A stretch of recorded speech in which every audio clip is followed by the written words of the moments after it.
সাকিব খান নাকি জায়েদ খান কার সাথে কাজ করতে চান না? অবশ্যই জায়েদ খান। ইন্ডাস্ট্রির কোন নায়িকাকে ওভাররেটেড লাগে?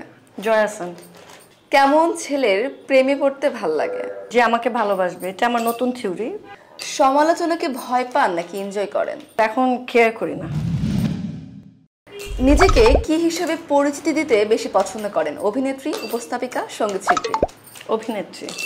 রেগে গিয়ে কোন খারাপ কাজটি করে ফেলেছেন? রেগে গিয়ে চিল্লাচিল্লি। চিল্লাচিল্লি। এর চেয়ে বেশি কিছু করেন? রেগে যে কোনো খারাপ কাজ ভুলবশত করে ফেলেছেন এমন কিছু? এই মাথা গরম করা ব্যাপারটাই আসলে খারাপ। এমন একটি উপদেশ যেটি আপনি আরো 5 বছর আগে পেলে ভালো হতো, সেটা কি? সুখে থাকার জন্য নিজেকে ভালো থাকতে হয়। এই উপদেশ আমি শুনেছি কিন্তু বিশ্বাস করতে পারিনি। সমালোচনাকে ভয় পান নাকি এনজয় করেন? আগে অনেক ভয় পেতাম, বাট এখন কেয়ার করি না। বাংলাদেশের কোন নায়ককে আপনার হ্যান্ডসাম লাগে? রাজ্জাক আঙ্কেল। বাংলাদেশের কোন নায়িকাকে আপনার একদমই ভাল লাগে না? বলা যাবে না। বলা যাবে না, একদম ওপেন, মানে সিক্রেট একদম?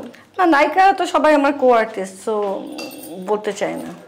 কেমন ছেলের প্রেমে পড়তে ভাল লাগে? কেমন ছেলের যে আমাকে ভালোবাসবে, এটা আমার নতুন থিওরি। যে আমাকে ভালোবাসবে তাকে ভালোবাসতে ভালো লাগে। স্ত্রী হিসেবে নিজেকে কত নাম্বার দিবেন? 100। নিজের সম্পর্কে কোন গুজব ছড়ালে আপনি অনেক খুশি হবেন? গুজব কখনো ভেবে দেখিনি। একবার ভাবেন তো যে এমন কোন গুজব যদি ছড়ায় তাহলে আপনি কোনটাতে খুশি হবেন? আমি অস্কার পেয়েছি। সাকিব খান নাকি জায়েদ খান কার সাথে কাজ করতে চান না? ও চাই না? অবশ্যই জায়েদ খান। ইন্ডাস্ট্রির কোন নায়িকাকে ওভাররেটেড লাগে? বললে তো বলতেই হবে, নায়িকাদের সম্বন্ধে কিছু বলতে চাই। একটু বলেন, যাকে একটু ওভাররেটেড লাগতেই পারে। জয়া আহসান। জীবনের কোন সময়টা মুছে দিতে চান? গত 7 বছর। গত 7 বছর। আসলে মুছে দিতে পারলে ভালো হতো, তবে এই 7 বছর আমাকে অনেক শিক্ষা দিয়েছে, এর জন্য থাক। আপনার 3টা খারাপ দিক বলেন। বেশি সত্য কথা বলা, আচ্ছা। বেশি ফ্রেন্ডলি হওয়া, আর রেগে যাওয়া। ভালোবাসা নাকি অর্থ, কোনটি বেছে নেবেন? অবশ্যই ভালোবাসা। আপনার বলা সবচেয়ে ভয়ানক মিথ্যা কি ছিল? বলতে পারবো না, আমি মিথ্যা কথা বলি না। নিজেকে সবসময় কিভাবে অনুপ্রাণিত রাখেন? অন্যদের কাজ দেখে নিজের কাজে উন্নতি করতে চাই, এভাবে অনুপ্রাণিত করি। এমন 3জন মানুষ যাদের ছাড়া বেঁচে থাকতে পারবেন না? বাপি। বেঁচে থাকতে পারবো না এটা বলা ভুল, কারণ আমার বাবা মারা গেছেন, তাকে ছাড়া আমি বেঁচে আছি।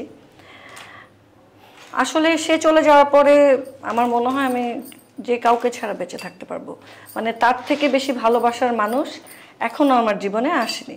জীবনের সবচেয়ে ডেয়ারিং কোন কাজটা করেছেন?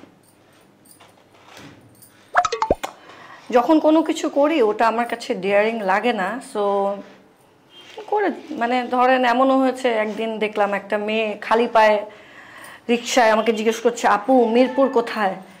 তো আমি মনে করলাম মেয়েটা ছোট, সে মিরপুরে একা একা কোথায় যেতে চাচ্ছে। পরে জানতে পারলাম তার বয়স 18, তার ফ্যামিলি তার বিয়ে নিয়ে বিরোধিতা করছে, এজন্য সে পালিয়ে চলে এসেছে। কিন্তু তাকে আমি সেফ ফিল করছি না একা ছেড়ে দেওয়া, সো তাকে আমি নিজের কাছে রেখে প্রেমিককে ডেকে, যেহেতু সে 18 আর তার ফ্যামিলি তার বিরুদ্ধে ছিল, সো তাকে ডেকে দুজনকে বিয়ে দিয়ে দিলাম। তারপর আমি ভুলেই গেলাম, পরে আমার মার যেদিন বাইপাস হচ্ছে একটা মেয়ে এসে আমার পা ধরে সালাম করলো, তো বললো আপু আপনি আমাকে বিয়ে দিয়েছিলেন। ওয়াও, মাশাআল্লাহ। এরকম অনেক কিছুই আমি মাঝে মাঝেই করি। আপনি তো সঙ্গীত শিল্পী, 2 লাইন যদি গান আমাদের একটু শোনাতেন। যদি দেখার ইচ্ছা হয় তোমার নিঠুর মনে লয়, কালিন্দির ঘাটে আইসো দুপুরের সময়, আমি জল ভরিবার ছল করিয়া দেখব নয়ন ভরিয়া, জল ভরিয়ার ছল করিয়া দেখব নয়ন ভরিয়া, দেখো আসিয়া।